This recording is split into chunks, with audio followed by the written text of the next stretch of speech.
Hi friends, welcome to my channel.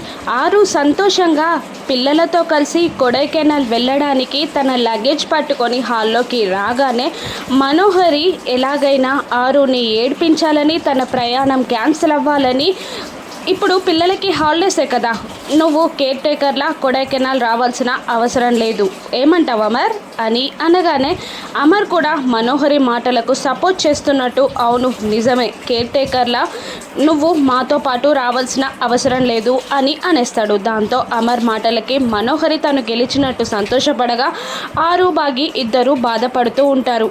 ఆరు బాగి నిజంగానే అనామికని రావద్దు అంటున్నారనుకొని తెగ ఫీల్ అవుతూ ఒకరి ముఖాలు ఒకరు చూసుకుంటూ ఉంటారు. ఇంతలో అమర్ మనోహరికి ట్విస్ట్ ఇస్తూ ఇలా అంటూ ఉంటాడు, కేర్ టేకర్లా మాతో పాటు రానాల్సిన అవసరం లేదు, కానీ మా ఫ్యామిలీ మెంబర్గా మీరు మాతో పాటు రావచ్చు అని అనగానే ఆరు బాగి ఇద్దరు సంతోషపడుతూ ఉండగా మనోహరి షాక్ అవుతుంది. అలా అమర్ ఆరుని, అదే అనామికని తన సొంత మనిషిలా కొడైకెనాల్ తీసుకెళ్తూ ఉంటాడు. కొడైకెనాల్లో ఇన్వెస్టిగేషన్ ఎలా జరుగుతుంది, మనోహరి కుట్రలు బయటపడి ఆరు చావుకి కారణం మనోహరి అని అమర్ బయటపెట్టి శిక్ష విధిస్తాడా? రాను ఎపిసోడ్స్లో చూద్దాం. Thank you for watching.